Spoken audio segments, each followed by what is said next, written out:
right. Hello, everyone, and good morning, afternoon, evening, depending on where you are in the world. My name is Anthony Mills. I am the Executive Director of Global Innovation Institute, and it's an honor to be with you here today. This is our April 2024 webinar. As most of you know, GII is the world's leading professional certification, business accreditation, and membership organization in the field of innovation. And we host webinars and other events, typically monthly, to promote and build innovation knowledge and capabilities in the organizations we serve around the world. So it's our honor to have you with us here today. And what I'd like to do next is to introduce our guest with us today. And after I introduce our guest, I'll be turning it over to him to give us his talk and his insights. So our guest today is Mr. Stephen Wunker. Steve is a smartphone pioneer and best-selling author. Steve led the development of one of the world's very first smartphones. He has built and sold several successful technology businesses. He has authored or co-authored at least 4 different books on innovation, and he advises companies worldwide on turbocharging their growth and innovation. Today, Steve is the managing director of New Market Advisors, a leading boutique consulting firm focused on innovation and growth. He advises companies all over the world on innovation strategies and capability building with clients including Microsoft, the Mayo Clinic, Nike, and World Bank. Prior to founding New Market Advisors in 2009, Steve was a longtime colleague of Harvard's Clayton Christensen, the thinker who originated concepts like disruptive innovation and jobs to be done. Steve holds degrees in international affairs and business from Princeton, Columbia, and Harvard Business School. Together with Jennifer Luolel and Harry Nair, Steve co-authored the book, The Innovative Leader, Step-by-Step Lessons from Top Innovators. This book set out to address the burning question of what makes innovation work, and as such looked at a number of different leadership traits that make innovation work very effectively inside organizations. Today, Stephen's going to be talking to us about the innovation leader. In particular, he'll lead us in exploring what makes a leader innovative and how they can empower their organizations to innovate. As we'll see through a disciplined step-by-step approach, the path to this success can actually be straightforward and surefire. This is super important to us because we all need to make our own organizations more effective at innovation, and in so doing have a much greater impact on our world. So to transition things over to Steve, I'd like to ask you, Steve, why did you write this book, The Innovative Leader, and what more can you tell us about it? The floor is yours, Steve. Thanks, Anthony. And first of all, just thank you for having me with this worldwide audience. I know you draw some very interesting people into these sessions, so it's much appreciated. My pleasure. As you had mentioned, I've written 3 other innovation-oriented books, and they've been about the what of innovation. How do you come up with an innovation strategy?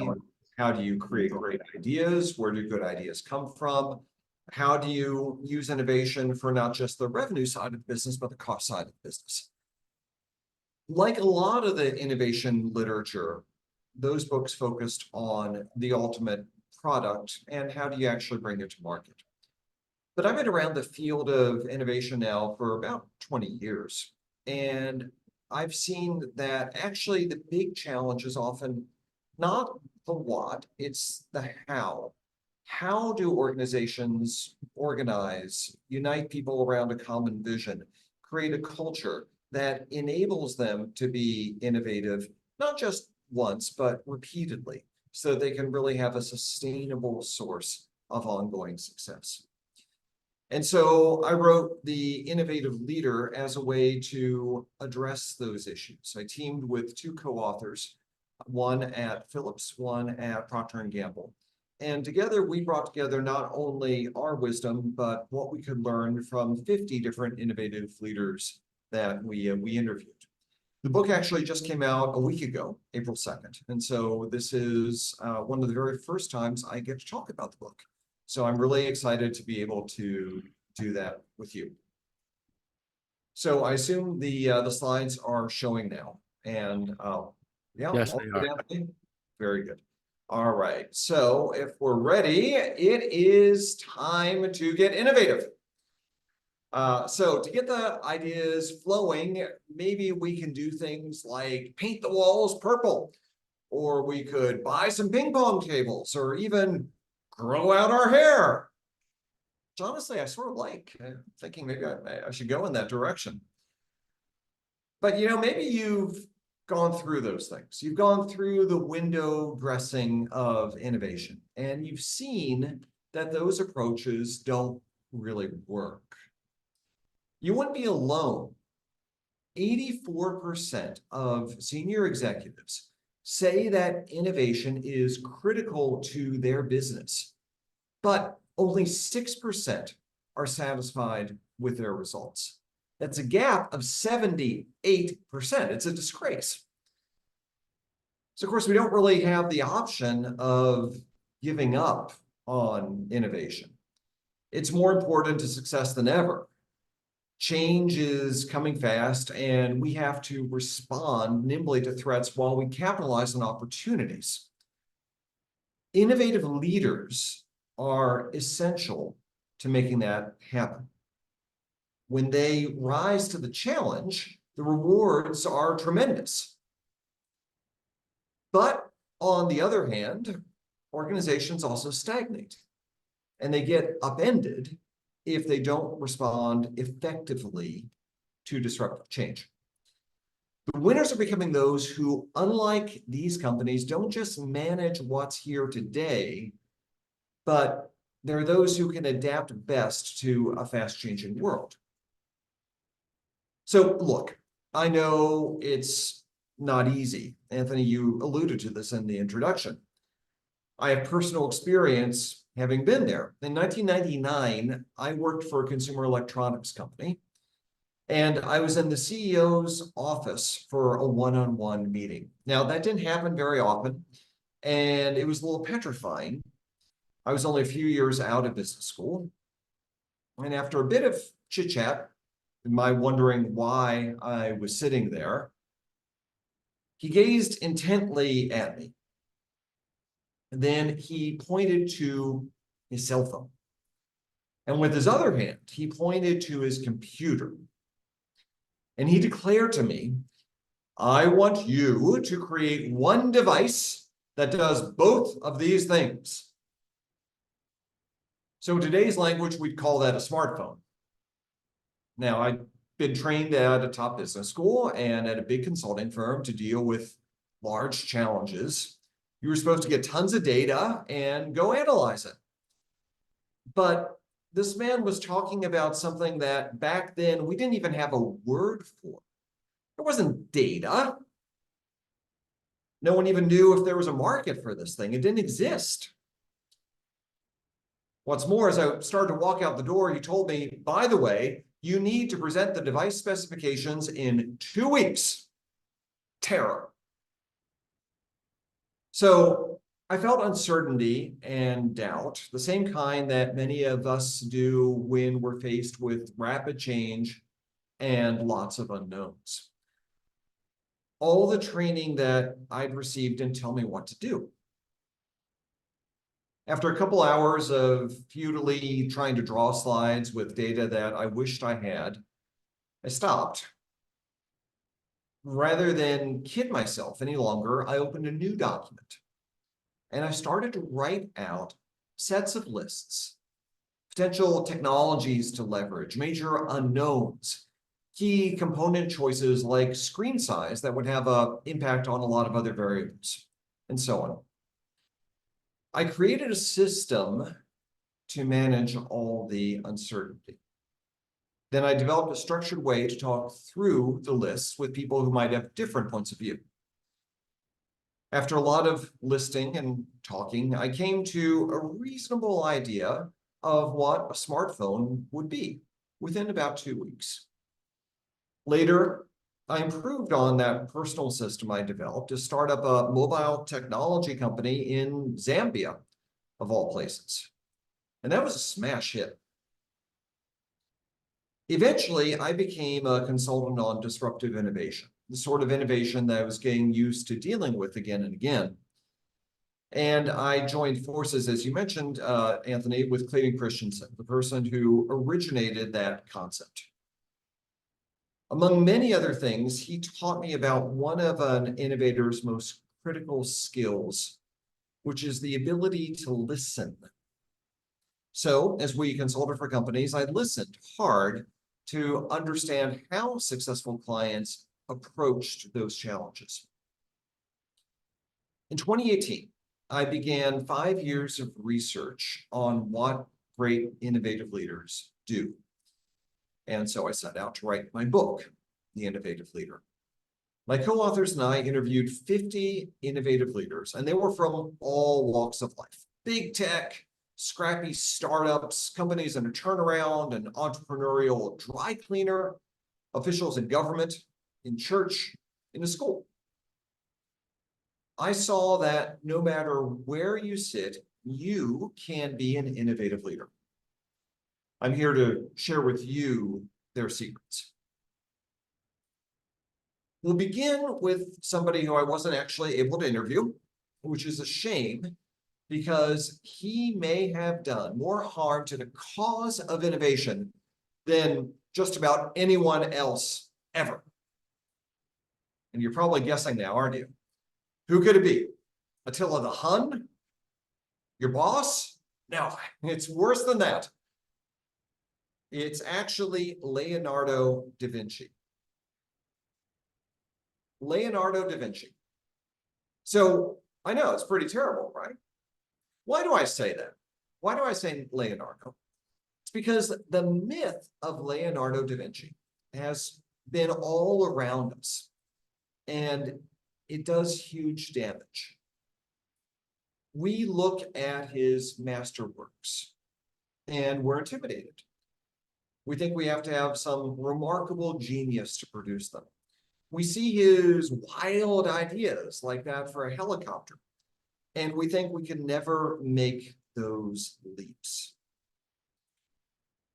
Movies and writers drill the belief into us that we have to be like Leonardo to be great innovators, because that makes a wonderful story.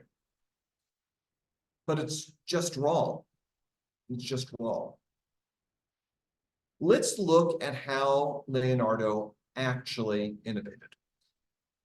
He started with keen observation, like in his analysis of how shade worked. He wasn't content to just take in the received wisdom of the day. He wanted to question it, and through observation, he arrived at a detailed understanding of how the world really functions. Then he experimented relentlessly. Only after he did all of that, after he observed, he questioned, he experimented, did the masterworks happen. So you can do this too. You don't have to be Leonardo to succeed with it. How? So it starts with you and creating your leadership style. My talk is about being an innovative leader, after all. You set the direction and the tone for the people who work for you, whether it's a handful or if it's thousands. Even if you're on your own right now, your personal style matters tremendously, tremendously. So who can we learn from, if not just Leonardo? Let's look at Microsoft's CEO, Satya Nadella. So he was gracious enough to provide us several quotes for the book. Nadella had to start his tenure at Microsoft by playing a tough hand. His predecessor, Steve Ballmer, was CEO for 14 years. And during those 14 years, the stock price barely moved. Actually, it's not totally accurate. It did move a bit. Nadella knew that the company had to change, but he had to figure out the direction. And he didn't just set the course to get there. He observed, he questioned, he read constantly. He tinkered with technology himself. He talked with customers. Nadella didn't just educate himself, he also made himself a role model for a huge organization that had to keep on learning, had to have that empathy with its marketplace in order to attune not just where it was today, but where it would be tomorrow. Because he was so well grounded in the marketplace, he could say the future of the company was at first cloud, cloud, cloud. It's quite different than the prepaid one-off installed software licenses it had sold in the past. And that new direction started to succeed pretty quickly. Then, amidst all that success, he shifted. He started playing with AI models, and he was astounded. He began talking with this little startup called OpenAI. And after observing and questioning, he was decisive, audacious. Microsoft invested $1 billion into that tiny company. And Nadella pushed people to think 360 degrees about how Microsoft could make the most of AI across its super diverse businesses. He also enabled. He didn't just have the company's ideas become dust in the wind, forgotten, never growing. He developed systems so that ideas had somewhere to go. So the early seeds of ideas were nurtured and they were built upon. They got accomplished, and all of that worked out rather well.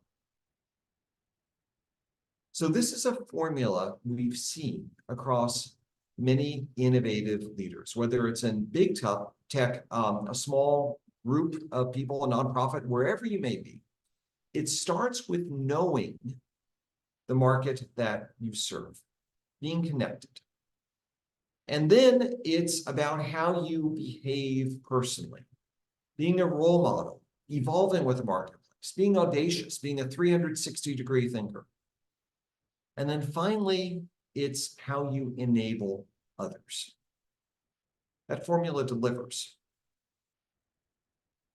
But of course, an organization isn't just about you. It's not just about being a rogue innovator, although they're fun. Remember Indiana Jones? What are we going to do now, Indy? I don't know. I'm making this up as I go along. It worked. But Indiana Jones was not a senior executive. If Indy's in charge of everybody, there's trouble. Organizations need clear direction and consistent ways of working if they're going to deal with fast changing events.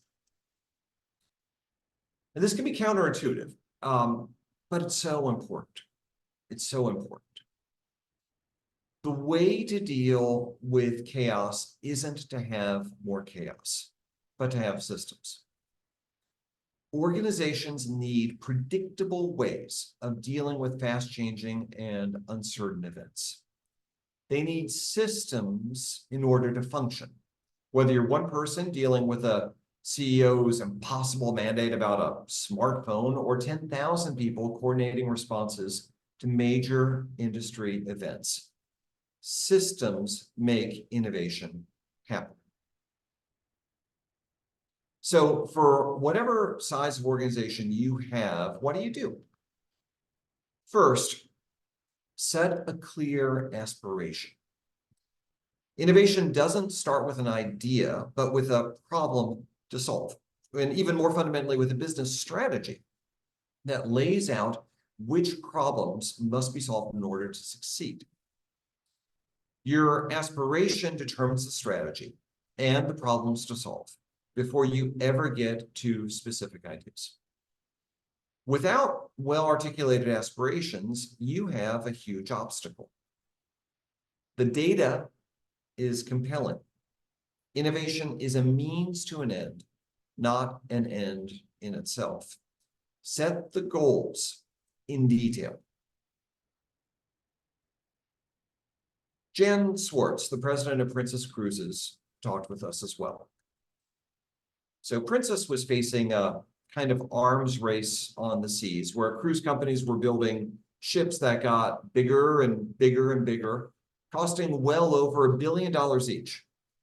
They were adding water slides and go-kart tracks, but competitors would just copy each other.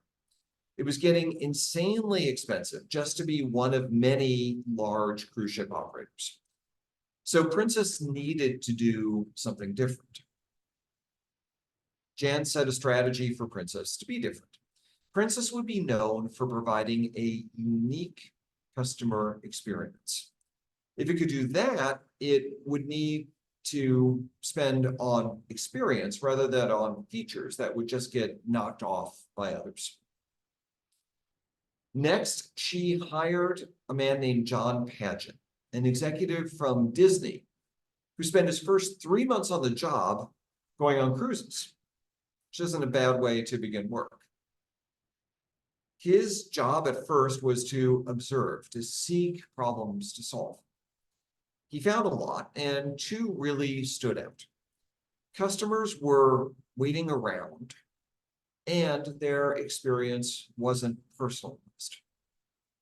So his team developed a totally different way of solving for these problems with an elegant wristband that identifies who a passenger is and where they are in a ship at all times. That enables seamless, personalized service. For example, you can flash your wristband, which they call the Ocean Medallion, and use it to pay for a drink at a bar. Then go mingle. A waiter will find you with your drink, and he'll greet you with it by your name. So we spoke with John as well. He told it like it is. Innovation is a way to deliver on an aspiration. Be really clear with people about what that aspiration is, whether you're responsible for a small team or a giant enterprise. As he says, make sure you have the parameters outlined at the very beginning. So now what? Once you have an aspiration, people often fixate on getting the ideas. But in reality, ideas are one of the easiest parts of innovation. Just 6% of the people in our survey said that ideas were their biggest obstacle. If the other pieces of the puzzle are in place, ideas will come. What you need to do is build structures to make something happen with those good ideas. You need to ensure that teams can run with opportunities and see where they lead. Otherwise, projects are going to struggle to go anywhere. If the projects even get in motion, people often tend to be cautious so that their recommendations can get approved or conform to how superiors already view the world or be more easily funded. They make big ideas small. For contrast, look at a story from one of our other interviewees, Chick Bergh, the CEO of Levi's. He set an aspiration to create a more environmentally friendly way of conditioning jeans so that they can look worn and feel soft. The team he appointed looked at all sorts of technology. They were cross-functional, so they could look pretty broadly. So they settled on a laser finishing process that significantly cut both the amount of water and chemicals used in making worn jeans, which was great. But because the team was connected with other parts of the business and they had freedom to keep asking questions, they came upon a huge side benefit. The lasers that they used to make the jeans look more worn could also customize the jeans right when stores were ordering. So Levi's could flex its designs to the trends of the moment and also by geography. Not only would the company be greener, but it would be more responsive to its customers too. And that's an idea of making, that's an example of making a big idea even bigger. The structure of innovation at Levi's made it possible. Let's look one more time at that data about what's the biggest obstacle to innovation. You notice what the second tallest bar is. It's culture. Culture. Culture is what drives the hundreds of daily decisions that senior management never gets to make itself. It matters hugely. But you can't just ignite innovation by changing culture. Culture lags, it doesn't lead. If you don't have the bricks of your structure in place, your leadership approach, the aspiration, the structures to deal with innovation and to manage it, culture change won't stick. It's the mortar that holds the structure together. But without bricks, the mortar is just a messy pile of gunk. So figure out your style, set your aspiration, build your structures, and then cultivate the culture that you want. It's then that change will really stick. I once interviewed Jeff Bezos, and he may be one of the richest people in the world, but he can be remarkably humble. I wonder if any of you remember the Amazon Fire phone. You can point it at an item, and then with a click, you can go and buy that item on Amazon. The Fire phone was a huge investment for Amazon about 10 years ago. And yet it sold only about 35,000 units. It was a massive failure. So Bezos is hyper aware of Amazon's culture, and he wants to keep the company hungry and customers obsessed. So what did he do when it was clear that the Fire phone was aptly named and had gone up in flames? He didn't kill off the team responsible. No. He took responsibility himself. He told the team effectively that he should have been the person most aware of the need to focus on what customers needed. But instead, he forced on customers a phone that Amazon wanted them to have. Then he put the team that was responsible for the Fire phone on another project the company was cooking up, which was the Amazon Echo and Alexa. They went from tremendous disaster to humongous success. People in the company then felt safer taking big risks on a project so long as they stayed customer obsessed.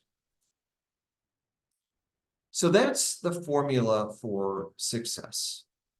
Success like the Amazon Echo and Alexa. It's create ABC. Create, aspire, build, cultivate. If you remember one thing from this talk, remember that four-step approach. Create ABC. It'll take you far. So how can you get started? I'll give you two pieces of homework. First, here is a QR code for a survey that you can take. It's free. The survey contains about 20 questions that are about your own leadership style and how it matches up with the create approach.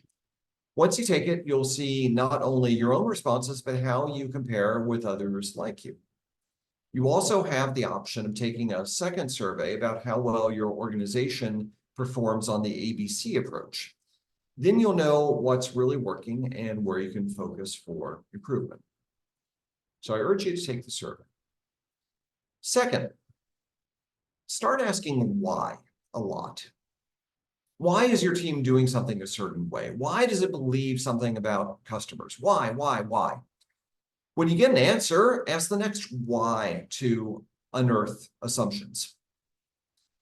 Think about some of the world's greatest innovators that you may know. And they're not famous. They're actually 4 years old. 4-year-olds haven't learned a lot yet. They're figuring out things for the first time. They need to innovate. So what do? They ask why all the time. We haven't trained it out of them yet. So rather than just teaching the 4-year-olds, learn from them a little bit too. Ask why. When you have the right system in place, you can handle what the world throws your way. No one among our interviewees may know that better than Jan Swartz of Princess Cruises. At the outset of COVID, 3 of Princess's 20 ships were stricken by outbreaks. Authorities wouldn't let them dock for fear of spreading disease. And observers were wondering if the cruise industry had any future. Staff on the ships were fearful, and people on those cruises were dying. It was an incredibly, unrelentingly bleak situation. So Jan faced a lot of swirl.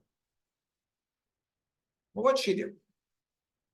She role modeled behavior for her team by flying from Los Angeles, which was her headquarters, to Asia, which was then the heart of the crisis.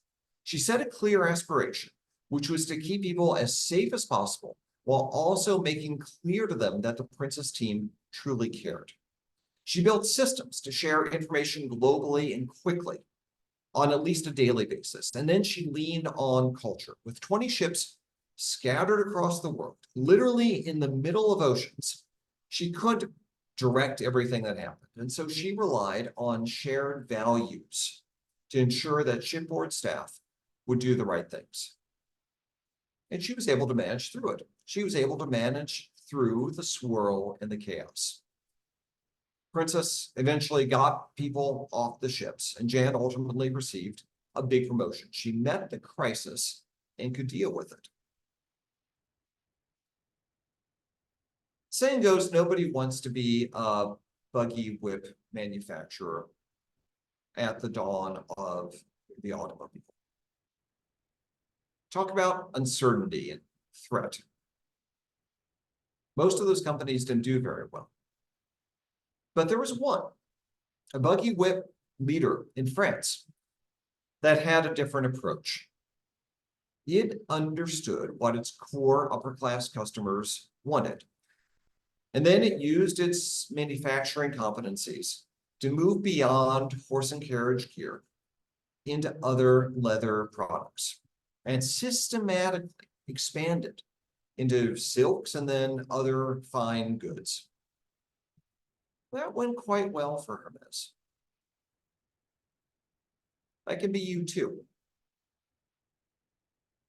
The world is going to create more disruptions, more fast-moving events. Some will be dire crises like COVID. Some will be tremendous opportunities, and some may be both. Systems, not creative genius, are your answer. Rapid, discontinuous change is best handled not through improvisation, sorry, Indiana, but through systems.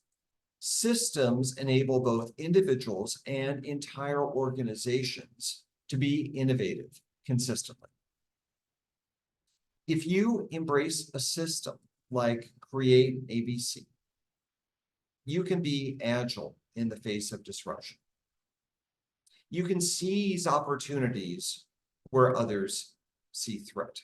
You can thrive where uncertainty grows, and you can be known for it. You can act with assurance, knowing that you have systems which consistently turn risk into reward. The world's not going to slow down. It's not becoming more orderly. Fast change, threat, opportunity, and uncertainty are growing pretty much everywhere. Old ways of managing or improvising are going to struggle to deal with it all. Don't be daunted. You don't need to be Leonardo da Vinci to produce great results.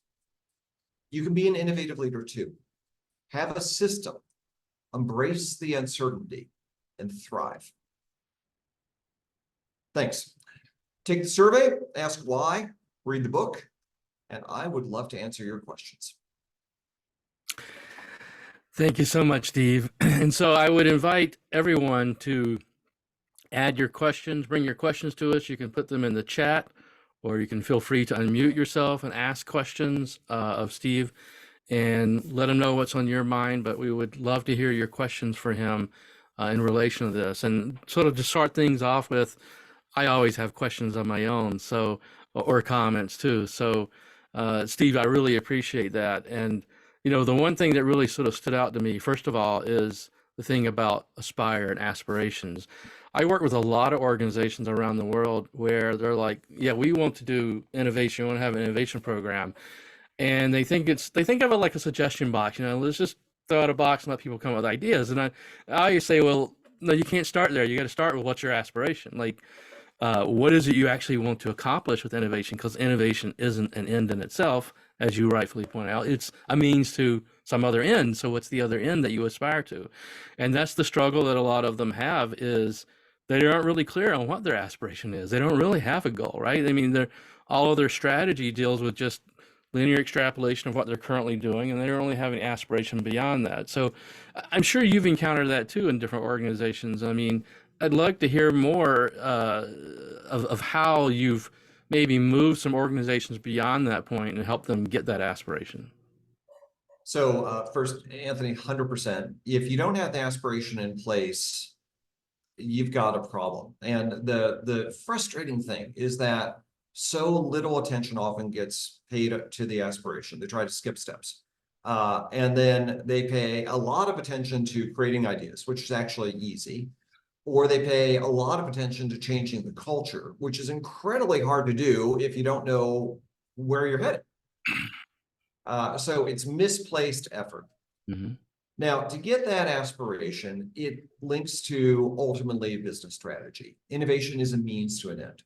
So why are you innovating? Are you doing it to get a price premium? Are you doing it to grow your market share? Are you doing it to thwart a disruptive rival or to reduce your costs?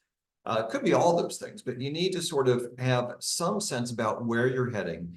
And then you need to create a portfolio plan that indicates how much of your effort is going to be in which sort of buckets. How much is near-term quick wins, longer-term, big disruptive sorts of attempts? How are you dispersing your efforts between different business theses or technologies, perhaps, so that you can have a fairly well-balanced set of risks? Ultimately, your portfolio plan should look like an investment portfolio, which is well balanced, but so few of them are. Usually the forces of gravity mean that people do very near to the home front, easy things. And then because people are worried they're not being innovative enough, they do a couple wild, hugely ambitious moonshots. If that's your personal investment portfolio, that's not going to be a good outcome. Right? You need to have some balance. So have the business direction and then have the portfolio plan. That's where you start. 100% agree. And the other thing I've seen is some organizations, they actually have the aspirations, but they don't share it with the organization. It's like a little closely held secret. Like, yeah. So they've got the organization over here creating ideas, but then they're all getting rejected and they don't know why. Well, the reality is none of those ideas align with these aspirations because they haven't actually told the people what the aspirations are. So that's quite a dysfunction in and of itself. Anyway, we have a couple of questions here from the audience in the chat window that maybe I'll let you tackle. Of course, I have my perspectives on them, but would love to hear your perspective. So the first question comes from Chetan Okalkar, and his question is, do innovation management software help drive innovation organization? And so what's the best system? I don't know what the best system is. There's a lot of them. It is a nice thing to do. It sort of depends on what you're doing. If you're just collecting ideas and tracking them, well, yeah, you should do that. And you could do that on Excel. You could do that on a more complex system. There are a lot of ways to go about it. What actually you need to use some mechanism, whether it's software or just meetings to do, much more important than tracking ideas is to track risks. Because that is what kills great ideas. We've done a bunch of postmortems at companies on why are we missing? Why are we missing on our innovations? And very often it's about people didn't talk about risks in the right way. They didn't get a broad-based view cross-functionally about what risks should be. So yeah, ideas are great, but risks are even greater to track. That's an excellent point. I'm not sure I've ever heard anyone explicitly say risk is the thing to track, but that I 100% agree. And I would add that the softwares, I mean, they they help facilitate this. They don't drive it. They help facilitate this, but that's about the extent of it, is they facilitate it. But I think you're right. And also going back to the portfolio and how you bucket that, like, stuff that's close to home is you typically going to be low risk. Stuff that's real disruptive is going to be high risk. So how much do you want to invest in each of those? And then tracking exactly how much risk you're dealing with in each case is definitely important. And there's also other correlations, like the more risk it is, often it's further out in time, and there's more uncertainty about it, less knowns. And so you have to manage the whole process differently, in which you're going through learning cycles, to learn that. So excellent. The next question comes from Johanny Pestalozzi, and Johanny wants to know, how does this leadership innovation framework differ or provide an enhanced perspective to similar approaches in the market? How does yours compare to others? Well, there's a lot of frameworks out there. Innovation is full of frameworks. There's not a lot of literature out there that combines the worlds of leadership and innovation. And so that's what we really try to do. And look, I worked when I was at Bain & Company on a book about leadership. I took courses on that when I was at Harvard Business School. So we are well steeped in the literature on leadership as well as on innovation. So what we wanted to do was create a very straightforward way of both how are you innovative yourself, and then how do you bring innovation to your organization. Now, look, to be sure, if you get the book, you will see in each chapter on things like aspire, build, cultivate, create, etc. There are a lot of frameworks within them. So it's not just like, here's 4 steps and be done with it. There are many ways you can ladder that into granular levels of detail. But we really wanted something to be both comprehensive and straightforward and actionable, which was a hard balance to strike. I hope we did that pretty well. Yeah. And I think there's a lot of books out there that touch on bits and pieces of leadership. For example, if you read Working Backwards about how Amazon works, they get a lot into the organizational leadership at Amazon, that's specific to Amazon. But, to me, those are bits and pieces that aren't explicitly focused on driving innovation universally across all organizations. So I really appreciate this framework that it does attempt to do that, to give you a universal framework for specifically driving innovation across all types of organizations. Because, exactly what Amazon does, or exactly what Virgin does, or exactly what, Netflix does, that may not always map to every single organization because of different philosophies, practices, approaches, cultures, etc. But having a framework like this that's universal is definitely helpful. So I certainly appreciate that a lot. Yeah, a system in here which is about knowing your innovation archetype. Mm-hmm. You cannot be Google and Apple and Meta at the same time. One is bottom up, one is top down, one is outside in. Mm-hmm. Amazon is its own thing. It's very cellular.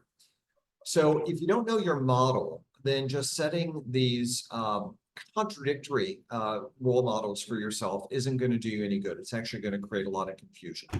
Know your archetype first, and then you can align things and borrow from appropriate companies that fit that archetype.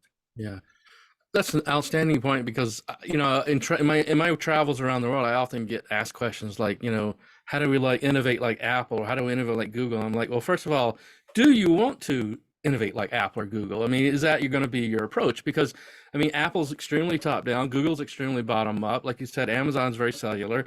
They all have a different structural approach to this, and it's not that one's right or wrong, but you have to decide, what you intend what will, not only just what you intend, but what's going to fit, what's going to work with who you are, your particular situation, your business environment, your culture. You got to decide how are we going to do that, and what's going to be successful in the marketplace. And again, there's no one right answer. You could be, Apple's very successful with a very top-down approach, and Google's been successful with a very bottom-up approach. So you can't say one is right and the other's wrong. It's like you have to figure out what your structure and approach is going to be that's going to work in your situation. And just like you said, if you pick the wrong role model, it's probably going to create more confusion than it helps. And I guess to add on to that, and I'd like your comment on this, is the really good, effective, innovative organizations.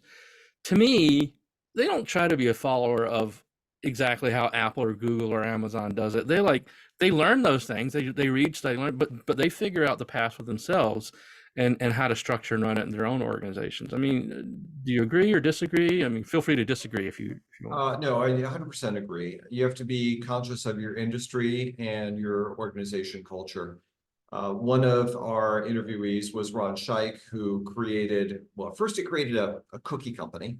And he would see people walk past his windows every day in the morning and not buy any cookies. And then he realized, okay, I need to have something for breakfast. So he transformed it into a French bakery cafe called Au Bon Pain. And he ended up creating 700 stores based on Au Bon Pain. Mm-hmm. And he had this little operation of a bread company on the side. And he did the audacious thing of selling off Au Bon Pain and focusing on the bread company, which he renamed Panera. And Panera, he later IPO'd for $7 billion. And they did it again with a restaurant chain called Cava very recently. So he's done it over and over and over again. Mm-hmm. One of his big things is learning on the ground, because in a restaurant, you can change your offering every single day. And so there, it's about understanding what's happening. Is it a local thing? Is it more global? And then being bold. So his role as CEO is to be bold and to push new business models that would never be done before. Like Panera has a coffee subscription program. For one set price, you can have as much coffee as you can drink in a given month. That comes from the CEO, but the execution of things, that comes from the restaurant. That's utterly different than some tech company like Amazon. It's not going to work that way. So know your circumstances and then figure out what systems work for you. Yes, yes. And another book that I think is very complementary to yours was Innovators DNA by Jeff Dyer and Hal Gergerson, and Clayton Christensen added a little bit to that. And I think they did a great job in really fleshing out those specific skills and behaviors of observation and questioning and associating and networking and experimenting. And you touched on that a little bit too with Satya, with the observation and the empathy and so forth. So I really think if you can marry some of those behaviors with this framework and then find the structure that's going to work with you, but you always want to embed some of those behaviors into it. I assume you see those being very complementary as well. I love that book. It is actually the one book in the Innovative Leader that we just say, here's a framework from the Innovators DNA. And that came out 10 years ago. I haven't seen anything better since. So take this. Yeah, and we reference it a lot. Those 5 behaviors. And that was a very well-researched book too. They talked to Richard Branson and a bunch of other great innovators. They came at that in an inductive, rigorous way. And I've seen it work time and again. Yes, yes, yes. Yeah, and so we reference it a lot too. We talk about the 5 discovery skills, and even in the context of design thinking, that's exactly what you do. I mean, they look at design methods. There are methods for observation, there are methods for questioning, there are methods for experimenting, there are methods for doing studies, so you can do the association. It all sort of fits together very well, very effectively. So, going back to our audience here, does anyone else have any other specific question on your mind that you would like to ask of Steve, before we start to wrap things up? Because certainly he has a wealth of knowledge and experience here to bring to the table. So if anyone else has a question, feel free to enter it into the chat or let us know. As you wait for that, if perhaps people come through. So, we get the question, where do you start? Take those surveys. They're quick, right? It's going to take you 20 minutes to take both surveys and know where you stand personally and where your organization stands.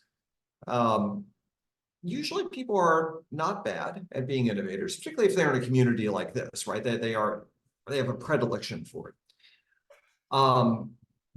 But you can see where you stand on A, B, and C. The fact that the data came back as it did when we did the survey about what's the biggest obstacle is indicative about where people often see their biggest issues. It's in that aspiration. Build, somewhat, and then C, cultivate, sure. I mean, the culture is always an issue. We have a whole chapter on culture. It's always going to be hard, but it lags, it doesn't lead. So we just got another question in there, but I didn't have time to actually see what it was. Let's see here. Oh yeah. Something about AI. Has AI-driven innovation peaked, or is it just starting? Oh, we are in the baby steps. We are the infants in AI now. We've written a bunch on AI, more working papers and articles, not a book yet. But honestly, by the time I come out with the book, it would be outdated. Um, it is moving so fast. It is going to be tremendously transformative. There are some organizations we've worked with where AI already infuses the company. Meta, for instance. Meta is, I mean, it's a very well managed organization. And for years, it has embraced AI throughout its operations. And now it's sort of impossible to conceive of what would Meta be without AI. Mhm. There are many others that are not remotely close to that. The frustration I have with AI today is we have another ABC framework actually for AI, which is AIify the present, become great at experimentation, and then create the future. People are very focused on AIify the present. So they'll have a chatbot, for instance, or they'll put AI in the call center, and that's all good. You absolutely should do that. But if you think about how the internet affected business world, it wasn't just through putting what we already had on the web. We didn't just put our brochures on the web. Maybe we started there. But you have to become great at experimentation because this is moving so fast. And you have to think about how you can fundamentally create a new future, either for your organization or even for your industry with AI. And AI may only be one of those components. There might be new business models or new customer experiences that you match in with it. But if you don't start thinking imaginatively about where you can take this, some competitor is going to do it for you. Yeah, yeah. I agree. I think we're just in the starting stages. It'll be interesting to see what it actually does look like when it does peak someday, but it's going to have some major impacts. We had one other question I had missed. I want to go back to, and maybe this would be our last question to try to unpack. But this is from Awi Vlok. Awi wants to know what your thoughts are on leading innovation in different cultures, and particularly around psychological safety. And I'll just add, I see this in different cultures because I work around the world where there's that what do you call it, that separation, around authority, and separation between different layers, and some cultures have more separation than others. So in some cultures there's more psychological safety than others. So what are your thoughts on that, Steve? Uh, it does depend. And it also varies on if it's a global organization too, right? So, obviously, if you're in the Netherlands, you'd be quite direct, and there is that safety. If you're perhaps, maybe that's an Afrikaans name, I'm not sure. If you're in South Africa, it's a little bit different. And people like to have very clear direction on what to do. If you're in East Asia, you need to have that direction too. Whereas in South Asia, people might be, there might be a lot more discussion about things in a continuing way. Eventually, people want direction, right? But it's much more free flowing. So yeah, absolutely. Know how communication works in the organization, how ideas get made, how much direction people need. If you are in a culture where people want to be directed, just be very cautious about not giving too much direction early on about ideas. You can give it about the problem, you can give it about your strategy and your portfolio plan. That's great. But I've seen far too many examples of some senior executive coming up with this wild idea on their way to work, and people just go run and do it. And they don't really discuss it until sometimes too late. Yeah. So lead from behind a little bit on the ideas and let others run with it. And then you can set the direction. Yeah. You can be decisive. Yeah, that's a good point because, we have a mantra in the more mature innovation circles. We would say, fall in love with the problem, not the solution. You got to really, really work the problem space before you ever think about solutions. And so I think what Steve you're saying is right. Is like really lead out of the problem space, and then give that over to your people and let them understanding our aspirations and where we want to be with our portfolio and what problems we want to address. Let them really work toward the solutions without being overly prescriptive of that, and give them as we say, the headroom to think about it and ponder ideas, and the elbow room to go do some experimentation and try things and figure out some of this. And that will really, I think, engage the organization more and more and more. Which, engagement's a whole nother point. But I think if you use this framework and find the right fit for your organization, it's going to really help you to also engage your organization in the way you want to engage them. And again, every organization wants to engage people differently, but however you want to engage them, it can help you do that. So yeah, that kind of wraps up the Q&A. Any last final parting thoughts before we close it up, Steve? Well, it's that innovation needs leadership. We often try to think about how we can be great innovators ourselves, but it's a team sport. And a lot of people don't know how to play on the team. You don't get taught this stuff in school. And often you don't get taught this stuff at work either. So it needs leaders to set the tone and create that ABC approach, whatever level you're at. You can do that. So yeah, I urge you to get the book and be inspired by some of the stories that we tell and the frameworks that we provide. But even more than that, I urge you to set a mandate for yourself to be an innovative leader and see how you can infuse not just yourself, but your organizations with that kind of spirit. Very good. Well, thank you so much, Steve. I really appreciate it. And it's been an honor to have you be our guest today with us. And on behalf of everyone that's been here with us and everyone that will watch this recording, I want to thank you very much for being here. And I want to thank all of our guests for being with us today and all your great questions and well wishes. So with that, we'll wrap it up and wish everyone a great day. Take care, everyone. Goodbye.